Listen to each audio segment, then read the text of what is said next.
The January cattle inventory report has been released. We are on the road for agriculture. I'm Bryce Duskett on the Rural Radio Network. Let's break down that report. Joining us now, Derrell Peel, Livestock Marketing Specialist with Oklahoma State University. Bottom line is we're still getting smaller. I mean, that's the take-home message here in the cattle industry. We're still getting smaller. The all-cattle inventory is down. The beef cow numbers are down. Replacement heifers are down across the board. Derrell, let's break down those numbers for the beef cattle, in particular replacement heifer numbers. So, beef replacement heifers were down 1.4% again.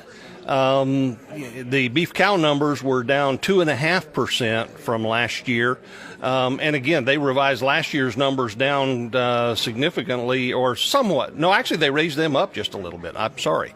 But, again, we're still getting smaller. We have less cattle, less heifers to start with. If we start trying to not liquidate in 2024, and I'm going to say it that way because I've said for some time that I didn't think we could do more than just sort of hold steady in 2024, even if we start the wheels turning.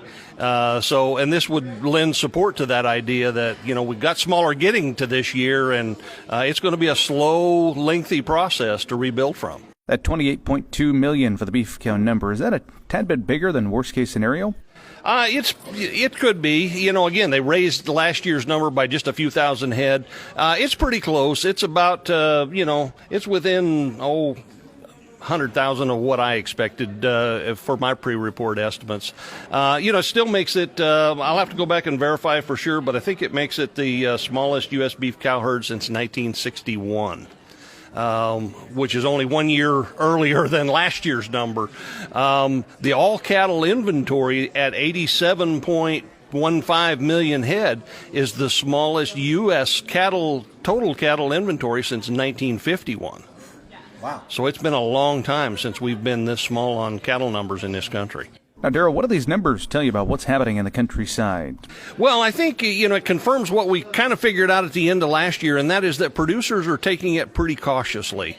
And there's a number of reasons for that, I think. One of them, last year, of course, we had a tremendous run-up in prices, first year of high prices, and a lot of producers, after suffering through drought and high input costs for 2 or 3 years, really said, I got to take advantage of this. I just need to sell everything, heal up financially. I think they did that.